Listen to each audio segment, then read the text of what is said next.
Para hindi magkulang ang supply ng isda sa mga palengke sa closed fishing season sa huling buwan ng taon, inaprubahan ng Agriculture Department ang pag-aangkat ng imported na isda.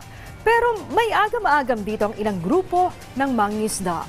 Yan ang ulat ni Clazel Pardilla. Sa price monitoring ng Department of Agriculture, bumaba ng 10 hanggang 30 pesos ang kada kilo ng ilang isda ngayong Abril kumpara na karaang buwan.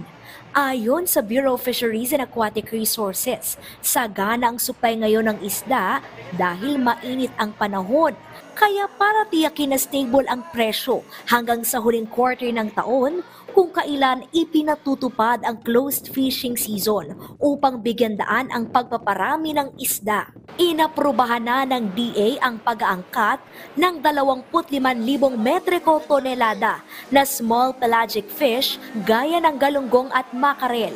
Itinalaga ito para sa mga palengke o mga consumer at papasok mula Oktubre hanggang katapusan ng Disyembre ngayong taon. Makakatulong ito para mas stabilize ang presyo kapag panahon ng closed fishing season dahil alam naman natin na talagang magkakaroon ng gap sa supply gawa ng sarado ang ating mga pangunahing fishing grounds. Kung mapapansin mo, mas mas mababa ito kumpara doon sa inaprubahan nung nakarang taon. Nung nakarang taon, nasa 35,000 metric tons ang inaprubahan natin. Inilabas ng DA ang kautusan kasunod ang pag-alis ni Pangulong Ferdinand R. Marcos Jr. ng non-tariff barriers sa pag-angkat ng mga agricultural product na nagpapabilis ang importasyon para matiyak ang sapat na supply ng pagkain. Pero inalmahan ng ilang grupo ng mangingisda ang importasyon ng isda.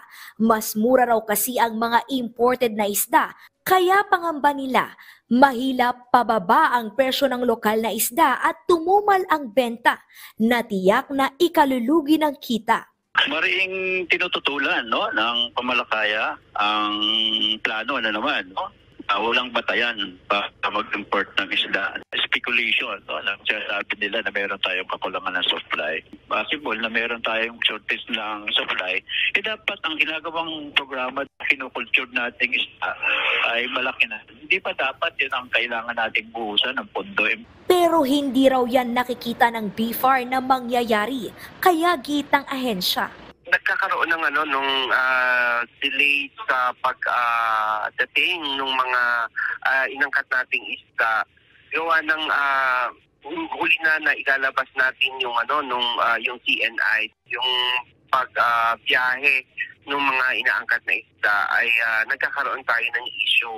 So minarapat na mas maaga na pag-usapan. Ilan sa mga fishing ground ng bansa na nagpapatupad ng closed fishing season sa mga huling buwan ng taon ang karagatan ng Davao, Palawan at Zamboanga Peninsula.